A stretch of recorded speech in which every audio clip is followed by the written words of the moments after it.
6 वर्षापूर्वी संस्थेची मला वाटतं पहिल्यांदा मीटिंग असेल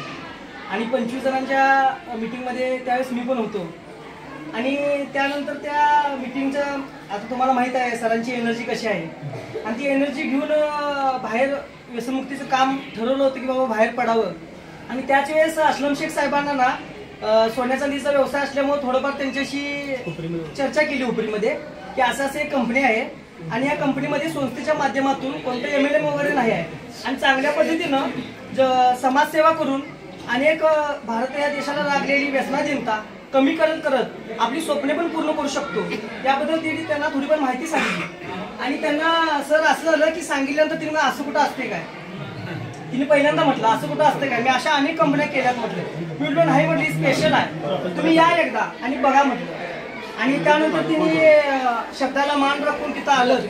आणि आल्यानंतर आता काय रिझल्ट तुम्हाला सांगायला नको पण हे सर्व काही करत असताना तसं म्हटलंय की सब्र करे बंदे मुसीबतें ये भी निकल जाएंगी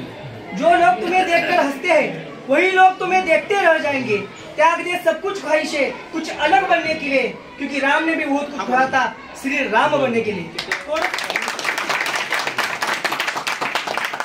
थोडंसं चिंतन करूया थोडंसं मनन करूया तुम्हाला सुंदर असा बंगला दिसत आहे ऑफिस दिसत आहे फॉर्च्युनर सारखी गाडी दिसत आहे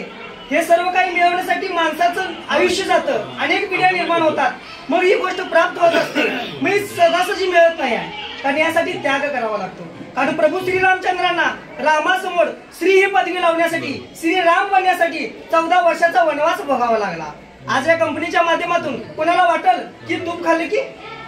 रूप नाही मिळणार तसं पण या कंपनीमध्ये प्रयास करा कारण अनेक ठिकाणी अनेक पद्धतीने पैसे मिळवण्याचं काम केलं जातं अनेक ठिकाणी अनेक प्रोडक्टच्या माध्यमातून वस्तूच्या माध्यमातून अनेक स्वप्ने पूर्ण केली जातात पण त्यामध्ये कुठे ना कुठे तर तळतळ असतो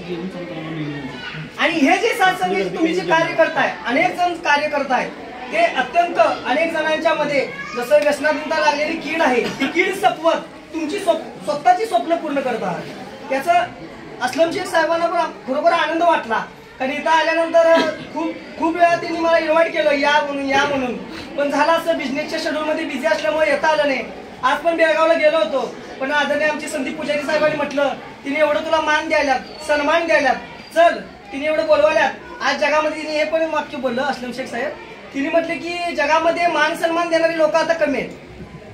खरं आहे ना पण आज वास्तविक पाहता सादिक शेख साहेबांचं पण मनापासून कौतुक करावं वाटतं की मान सन्मान गौरव आणि आपल्या इच्छा पूर्ण करण्यासाठी आज सरांचं त्यावेळेस जी 6 वर्षापूर्वीची जी एनर्जी होती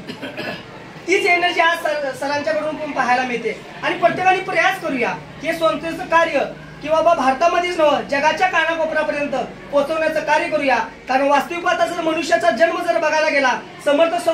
सोशल फाउंडेशन समर्थ या नावामध्ये समर्थ रामदास स्वामी पण सुंदररित्या म्हणतात समर्थ या नावावरून असलं ते आठवलं की मनुष्य देहाची साधने सतचित्त आनंद पदवी प्राप्त करे तुका अधिकार नारायणे कृपा करून दिला असे मनुष्याचा जन्म माणसाचा जन्म एवढ्यासाठीच झाला सतचित्त आनंद म्हणजे ब्रह्मज्ञान प्राप्ती करणं याच्यासाठी मनुष्याचा जन्म झालेला आहे पण मनुष्याचा जन्म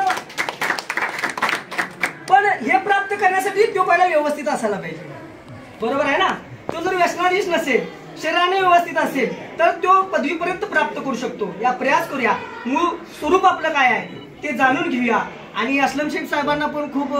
शुभेच्छा देतो सादिक शेख साहेबांना पण शुभेच्छा देतो आपले सुभाष पाटील सर असतील सागर पाटील सर असतील अनेक सागर देसाई सर असतील अनेक जण प्रयास करतायत त्यामध्ये पण थोडंफार प्रयास करतो येण्याचा कारण आता बिझनेस मध्ये खूप ग्रोथ असल्यामुळे तिथं अडकून आहे पण त्या अडकत पण अनेक जण जीवनामध्ये अडकत आहेत त्यांना एक दिशा देण्याचं कार्य संस्था करत आहे जास्त काय वाटा सांगणार नाही पण थोडंफार खारीचा तर वाटा देण्याचा प्रयत्न स्वतः